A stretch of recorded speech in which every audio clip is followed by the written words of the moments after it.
The stories making headlines this evening ahead of next week's trip to the Middle East. President Park tapped the current head of the spy agency, Byung-kee, as her new chief of staff. She also adds 4 additional advisors. With the average age of Korea's workforce standing at 44, experts raise concerns that the country may soon be facing a serious shortage of workers. And the identity of the man brandishing a knife in brutal beheading videos released by Islamic State militants has been unveiled. Stay with us for these stories and more coming right up.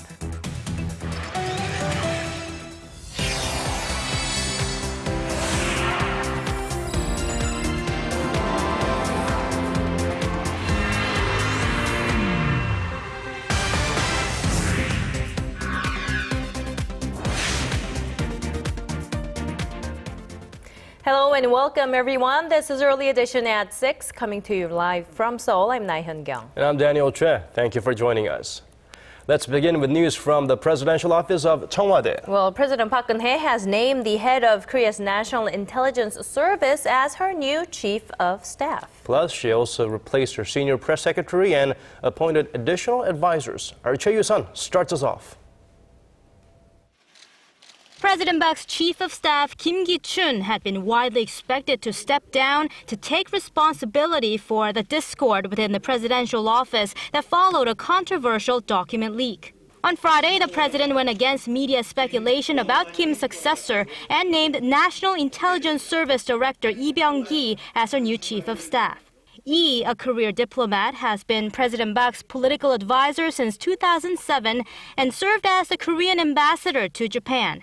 Political watchers say appointing a confidant reflects President Park's determination to transform her leadership style and to better coordinate policies with the ruling party.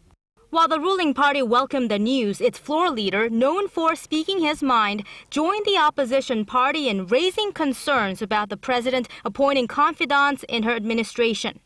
Meanwhile, the spy agency's former deputy director Lee Byung-ho has been nominated to succeed the new chief of staff. In a likely attempt to improve communication with the public, President Park also replaced her senior press secretary, naming her special cultural advisor Kim Sung-woo.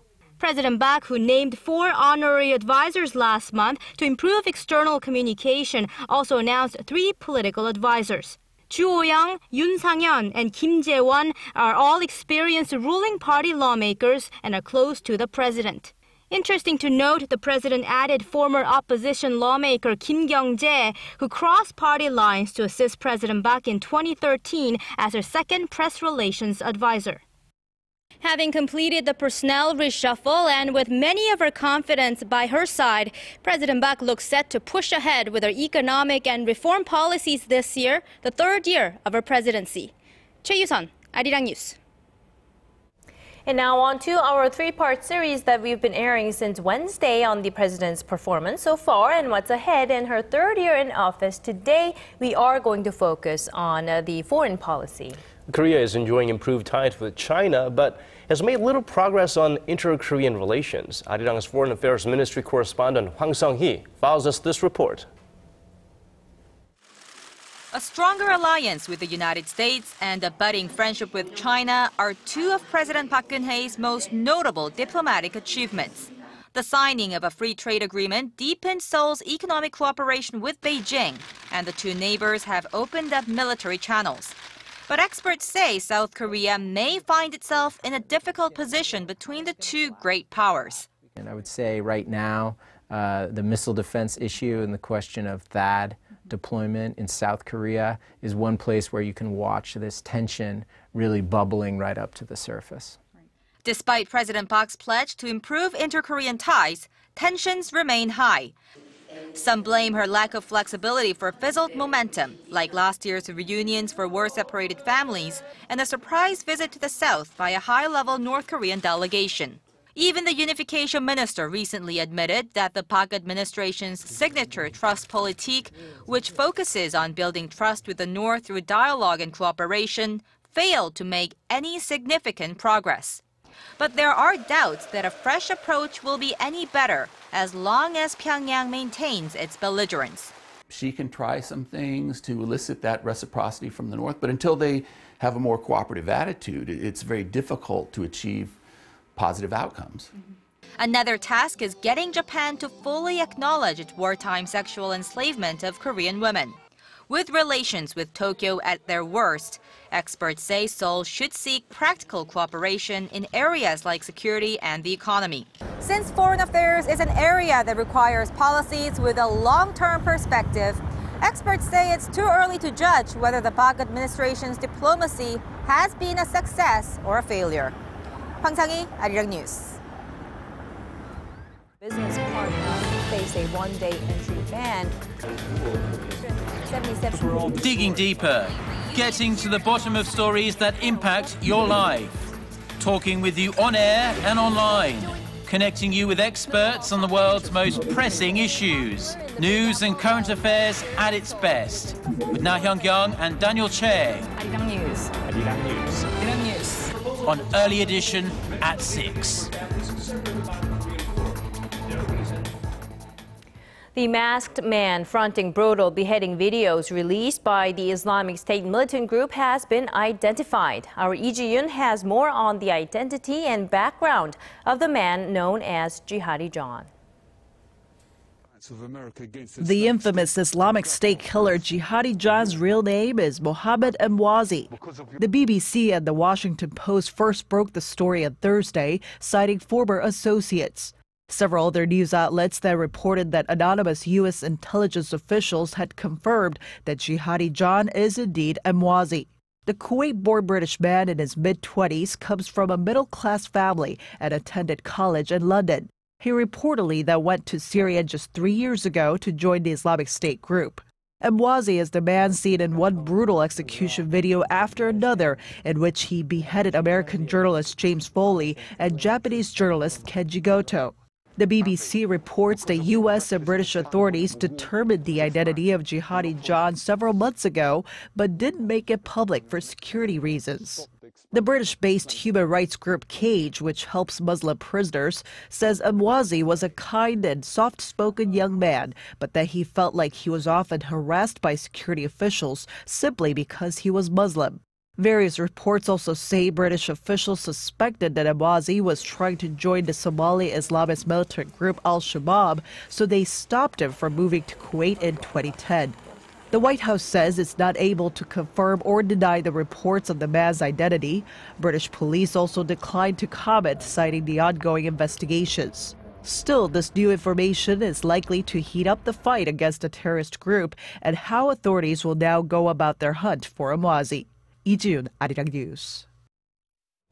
Now, this morning in a city south of Seoul, 3 people were killed by a man in his 70s who later killed himself. And this is sending shockwaves across the nation as it comes just 2 days after another shooting left 3 people dead. Police say the man, identified by his surname Chun, is suspected of shooting his older brother and his brother's wife after making threats about financial issues. He's also suspected of shooting dead a police officer who arrived on the scene before turning the gun on himself.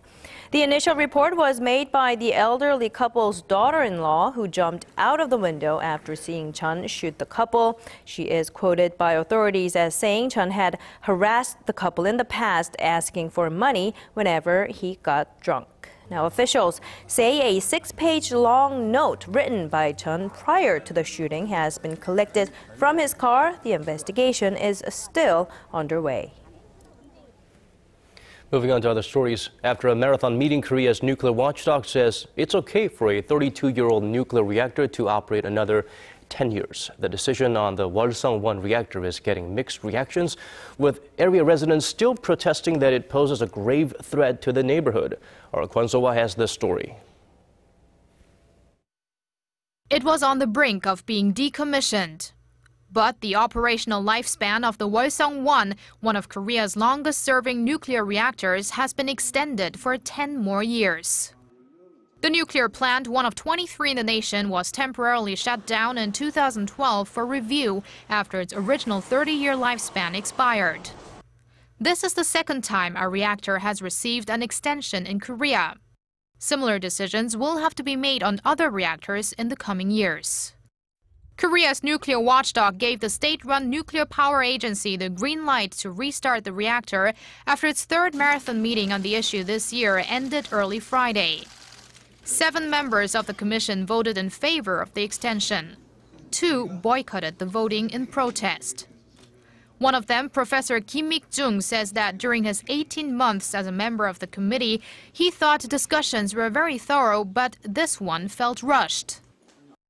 The Hwasong 1 reactor lacks the safety equipment contained within the Hwasong 2, 3, and 4 reactors. That's because advanced technology standards have not been applied on the Hwasong 1. A member who said yes to the extension thinks otherwise. We reached our conclusion after numerous in-depth discussions. The Korea Institute of Nuclear Safety also evaluated the extension as safe. Safety is our first priority. I hope the public will stop worrying and change their opinion on this issue.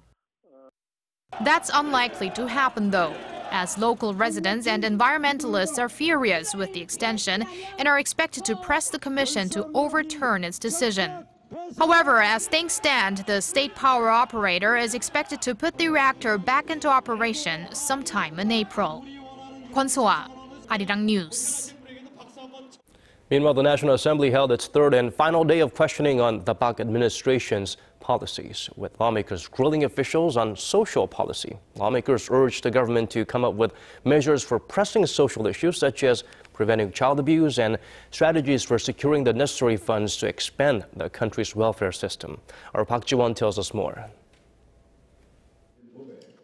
Lawmakers examined the government's social and educational policies on the last day of a 3-day interpellation session at the National Assembly. Questions about policies for preventing child abuse at daycare centers topped the agenda following a recent series of child abuse cases at daycare centers that shocked the nation. The government came out with diverse measures to address the problem, such as making CCTV cameras at daycare centers compulsory. But lawmakers think that's not enough. Do you think tightening regulations could be a fundamental solution to the problem? I think a two-tiered approach is necessary. First, regulations should be tightened to prevent any more cases of abuse from reoccurring, as child abuse is an absolute crime. But that's not enough. We will come up with other measures to improve the treatment of daycare teachers and the daycare environment. The nation's welfare system was also on the agenda and hotly debated at the session. Lawmakers pointed out the administration has failed to carry out its pledge to expand welfare without raising taxes. Tell us the underlying principle for the administration and the ruling party's welfare plan. As the nation's deputy prime minister, I vow that the government will pursue both goals of expanding the welfare system and securing the necessary funds to support it, based on the administration's previous pledges and a realistic evaluation of the current economic situation. Lawmakers also questioned the government on its plans for strengthening the nation's crisis management and safety systems, as well as devising ways of protecting non-permanent employees. Park Ji-won, Arirang News. A top U.S. intelligence official says cyber attacks from foreign countries, including North Korea, are the biggest security threat America faces. He warns, along with Iran's hackings, Pyongyang's cyber threats can be more disruptive than others. Here's Arirang's Kim Min-ji with the details. The United States faces a range of threats, with cyber highest on the list. In testimony to a congressional committee outlining the intelligence community's assessment of global threats to the U.S., James Clapper, the Director of National Intelligence, said a number of nations stand as cyber threats to the U.S. Cyber poses a very complex set of threats because profit-motivated criminals, ideologically motivated hackers or extremists, and variously capable nation-states like Russia, China, North Korea, and Iran are all potential adversaries who, if they choose, can do great harm. Clapper noted that Russia in particular possesses sophisticated cyber capabilities more severe than previously assessed. Although North Korea and Iran have lesser technical capabilities, he said Pyongyang's alleged hacking of Sony Pictures and Iran's cyber attack on the Las Vegas Sands Corporation demonstrate that these nations are motivated and unpredictable cyber actors. In a report to Congress, Clapper said that North Korea's nuclear program also poses a serious threat to the security environment in the U.S. and East Asia. He said that the North is committed to developing a long-range nuclear-armed missile capable of hitting the United States. The intelligence chief added that the North has expanded its Yongbyon enrichment facility and restarted the reactor, in line with its stated intent to refurbish and restart its nuclear facilities. 김민지, Arirang News. Lawmakers in the U.S. will be looking to bolster sanctions on North Korea in a meeting slated for Friday, Washington time. In a press release, the House Foreign Affairs Committee said it will convene the meeting to discuss the North Korea Enforcement Act of 2015. Now, the act, which was introduced by Representative Ed Royce, is aimed at expanding the sanctions to businesses and individuals from a third country doing illegal trading with North Korea. The current sanctions only apply to American businesses and individuals. Now, the push for stronger sanctions on North Korea is a response to Pyongyang's alleged cyber attack on Sony Pictures late last year.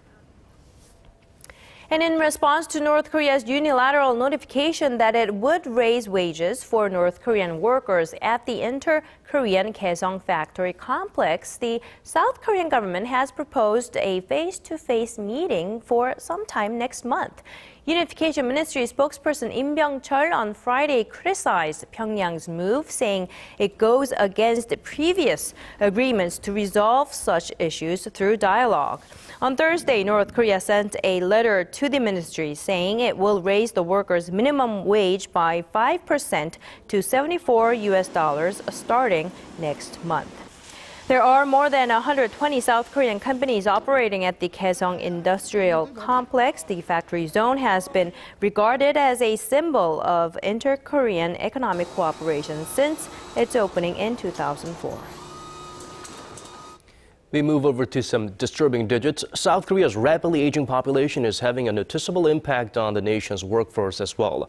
The latest figures show 6 out of 10 employed people in Korea are over 40 years old, and experts are warning the domestic economy could soon find itself with a serious shortage of workers. Our Hwang Ji-hye explains. Just over 44 years old. That was the average age of Korean workers last year. That's 8 years older than 40 years ago, when people in their 30s took up the largest portion of the workforce. The average age of workers reached 40 in 1999, and since then it has been on a steady increase. It's no wonder that people who are in the 55 to 64 age group added 5 times as many jobs than those in their 20s last year from 2013. Given the pace at which the country's population is aging, experts say Korea is likely to struggle in the near future with a lack of workers that will in turn hurt Korea's economic growth. The elderly population that's over the age of 65 will take up 40% of the total population in less than 50 years, which means the country will drastically lose its dynamics while growth slumps. That will make it harder for the government to collect taxes as well. That, however, is just the beginning of the vicious cycle. A drop in Korea's tax revenue will lead to a deterioration of the country's fiscal health, they say, as welfare demands from the aging population pile up. And to tackle the issue, experts add that the government needs to push through plans to boost the employment rate for women that is one of the lowest in the OECD. Hwang Ji-hye, Arirang News. Korea's manufacturer sentiment saw a slight rebound this month. The Bank of Korea says the business survey index for the manufacturing sector inched up 1 point from a month earlier to stand at 74. The figure was still below the level seen before the Seoul ferry disaster last April, though. The BSI reading below 100 indicates that more businesses are pessimistic than optimistic about the economy. However, the BSI forecast for the month of March went up 9 points to 82. This was attributed to a steady economic recovery in the U.S., coupled with expectations that the Eurozone economy will improve. Tech reporters and enthusiasts and tech heads from around the world will soon gather in Barcelona for this year's Mobile World Congress, which kicks off on Monday. Alongside a slew of other top technology brands, Korean tech giants Samsung and LG will be unveiling the latest additions to their lineup. Our Song Ji-sun gives us a preview. Samsung is aiming to capture the spotlight ahead of the Mobile World Congress opening on Monday in Barcelona. It's set to unveil two versions of its new Galaxy S6, the standard version and the S6 Edge, at a press conference on Sunday. The Edge is set to have a curved screen that covers two sides, a technology already applied to its Note Edge model on one side. It will likely feature a Quad HD Super AMOLED display, an upgrade from the S5 series, and a case made entirely of metal and glass, drawing comparisons to Apple's iPhone 6. The S6 is also expected to feature the new Samsung Pay system, following the company's acquisition of U.S. mobile technology firm LoopPay in a bid to make inroads into the mobile payment technology market. Unlike last year when it revealed its Samsung Gear smartwatch alongside the Galaxy S5, Samsung has no plans to introduce a new wearable device this year, so the focus is solely on its new smartphone. Samsung has been losing market share to Apple after the California-based firm launched its large-screen iPhone 6 models. Samsung's global smartphone market share sagged to 25% last year, while Apple's share jumped to 38%. What's more, Chinese handset makers are quickly catching up to the market's number 3 player, LG. In Barcelona, LG Electronics is hoping to draw attention to its new wearable devices. Its new smartwatch is able to connect to a high-speed 4G wireless network, making it the world's first smartwatch equipped with LTE connectivity. The LTE version of the watch Urbane comes with a mobile payment system installed. The watch can also be submerged in a meter-deep water for up to 30 minutes, and it has an extended battery life that allows it to last a few days on standby. Song Ji-sun, Arirang News. Although not at the MWC, there's another global tech giant that's seeking to release its wearable device. Well, so far, they've displayed the Midas Touch. We'll see if they can continue. Apple has made an invitation to a media event on March 9th, where it's expected to announce the highly anticipated details of its Apple Watch. Invitations to the surprise event say simply, spring forward. That phrase and the event's date hint at the official unveiling of the gadget, as Americans will be turning their watches an hour forward for the start of daylight savings on March 8th. Well, details such as the full price and the watch's specs remain unknown, but it is scheduled to be launched in early April.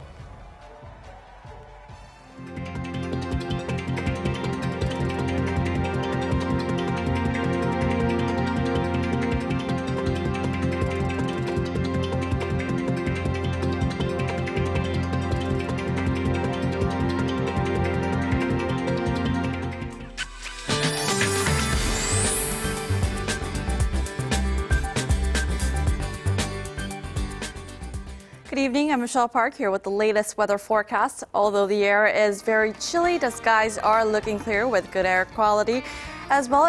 But the east coast of Gangwon-do is under a dry weather advisory, and with the strong winds, be sure to be extra careful with any sources of fire if you're in the area. Now, we have milder weekend ahead with temperatures climbing back up around the seasonal average. However, a mix of rain and snow is also expected to fall late tomorrow afternoon, starting on Jeju Island and the southern regions and expanding nationwide by the evening. Now, the precipitation is looking to last until Sunday morning for most, but the sun will come out by the afternoon. Now, not much of it is expected to fall in Seoul and the surrounding areas, but a slightly heavier amount of between 3 to 8 centimeters of snow will fall in parts of Jeollabuk-do and Gyeongsang-namdo provinces. Now, with that in mind, let's have a look at the readings for tomorrow. So we'll start off this Saturday morning at -3 and gets up to 7 in the afternoon, while Daegu and Busan will top out at 7 and 8 degrees. Moving over to other regions, Jeju Island gets up to 9, Dokdo hits 4, while Mount Kumgang dips to -1 degrees. That's all for now, Michelle Park, and here's a look at the weather conditions around the world.